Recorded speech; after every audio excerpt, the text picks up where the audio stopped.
So you guys are crushing it with that. Then how did that business kind of evolve? And So Scott got lazy.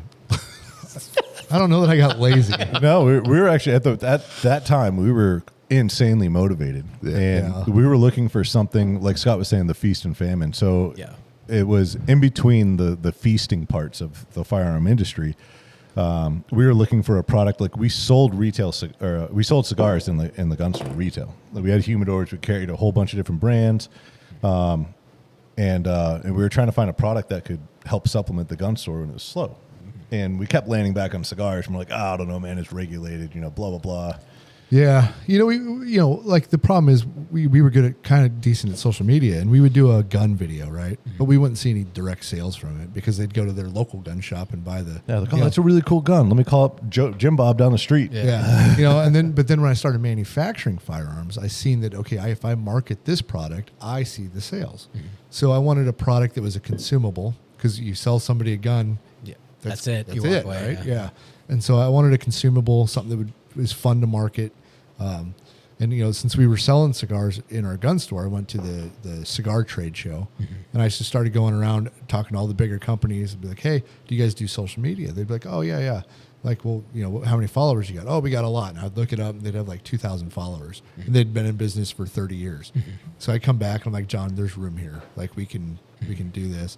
And then at that time, the gun store had sponsored Range 15, and so I was in Range 15, and I got to go out there. And, were you really? And be an extra in that. Okay. Yeah. I watched it. Yeah. It was hard. What scene were you in? A couple zombie scenes. I was. He died 3 times. Yeah, I died. But I ran the idea, I think, past Logan Stark. I'm like, hey man, I'm thinking about spinning up a veteran-owned cigar company.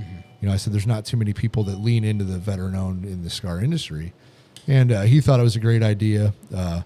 Nick Palmisano and we were drinking on the rooftop of the hotel where everybody was doing their thing, and he's like, Warfighter is such a stupid name, it'll never work, and and he names his company Ranger Up. Okay, Ranger Up. But I think he was basing it off of that, of his experience, and I'm like, yeah, but I don't know how else to brand it. Like, how do I do Scott Jansen cigars? Like, nobody gives a fuck, right? Yeah. I don't have a Hispanic, a Spanish background. My name. family hasn't been doing this for 150 right? years. Like, Do you want the widest Midwest cigar imaginable? Try Scott Jansen Special. Yeah, dude. Right. So I didn't have like an altered personality, I'd have bought him, buddy. Yeah, no, you're probably not. You'd have been like, "Who's this d-bag?" But yeah. So So then I think a year. Then we went to SHOT Show, and I was with a couple of my friends, John, and we decided to start our own brand. We're like, hey, we got drunk. We're like, we should start a cigar company, And we knew nothing about the industry. We came out of the gate. Our first business meeting was like, this is going to be awesome. Anybody know where to get cigars? Yeah. And my one of the co-founders, Chris, he's like, yeah, I do, and it was a middle guy that just white labeled whatever cigars, right? And within like 2 months, we were selling more cigars than he could provide us. So we're like, okay, we need to go figure out a factory. Yeah. And about a month or two after that, it was our first trip down to Nicaragua. Yeah. And then it evolved after that. So and then eventually I sold. I had a bad partnership in the gun industry, and so I kind of got out of that and sold off Silencer headquarters and focused on the cigars and So was the upstart then like what'd you guys where did you go that fix it? The first time you white labeled them, and then developed the marketing, and it was the marketing. Media? The marketing was the easiest part for us. That we had, it was the supply chain and all of the stuff that you think would be the easy stuff is what we had no idea. Yeah. And now it's easy. We've been doing it. We know. Now we're back to the marketing's hard. Yeah. Right? So, yeah. The cigar industry is interesting like that though, because it seems so.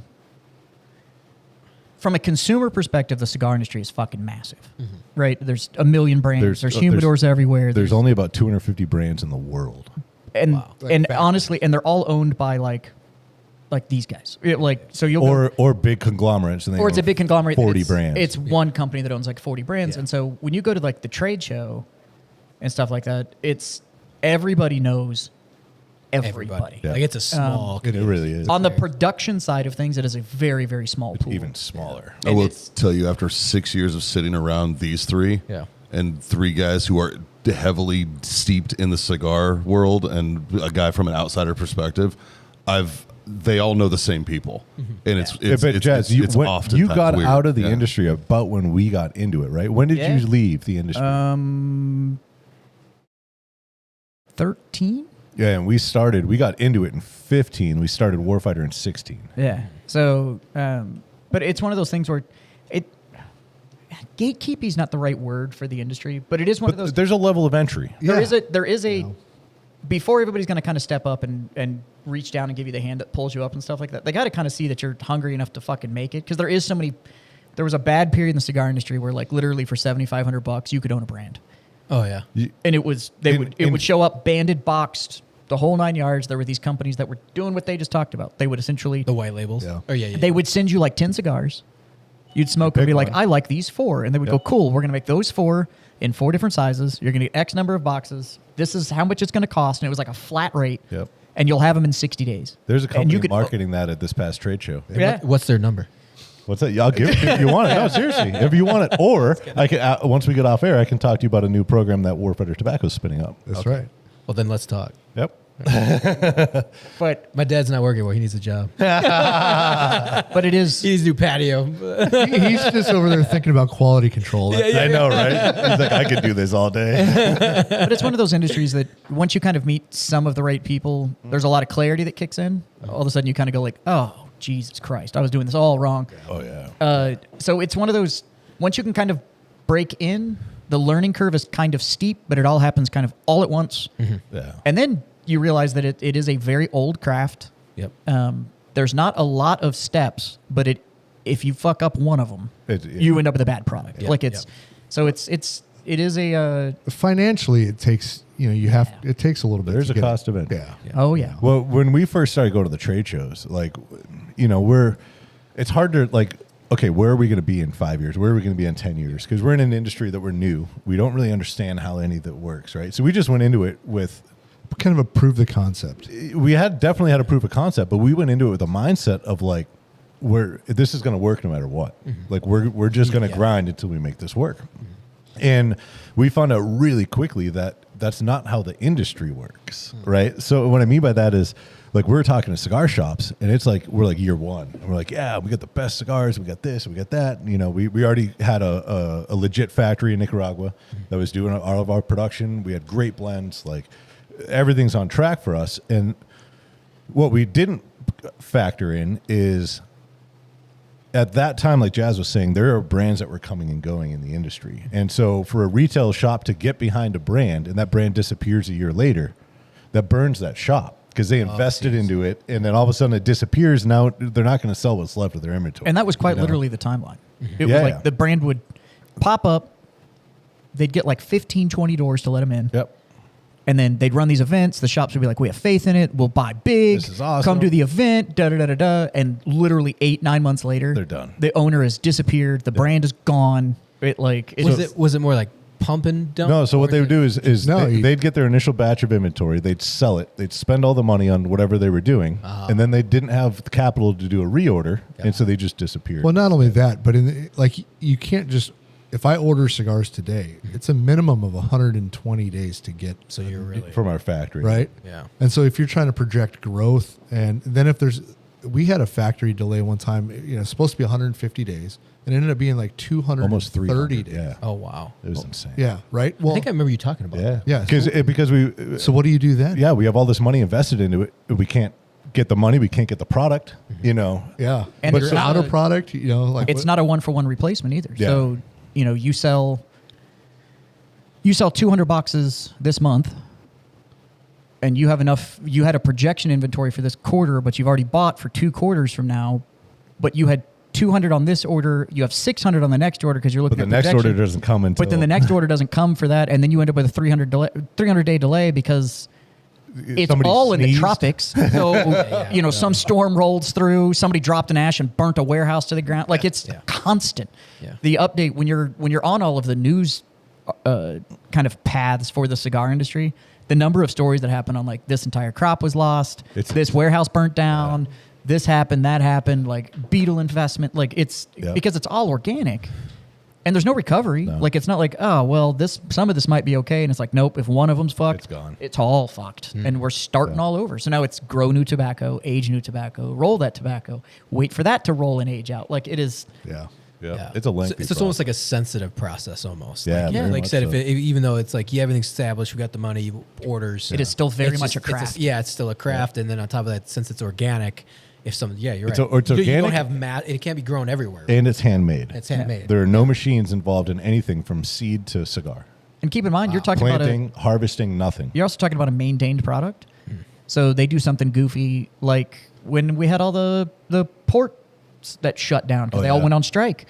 Well, now you have this product that's like, we're good for maybe 10, 12 days of it not being in an active humidor. And now it's sat on a port for 60 days. One of the things that we learned from that is everything is air freight now. I don't care what it doesn't matter the cost because air freight it's either we get it in 4 hours from Nicaragua, or it could sit on a container ship for 2 months if something goes wrong. And then it's toast. And then it's trash. We can't use it. To get now. You can bring it back. It just but then it takes but it's more time. But so we got to the trade show and we're talking to our retail partners and they were like, when you're here at like year 3 or 4, maybe we'll come talk to you. Oh. And then it was like, oh, whoa, okay, cool. So then like year 3 or 4 came around, and I remember them like, hey, motherfucker, you remember us? Yeah. You told us year 3 or 4. It's year 3 or 4, man. Yeah. And we started getting more orders. And so like 2 years ago at the trade show, we were in our almost 9th year.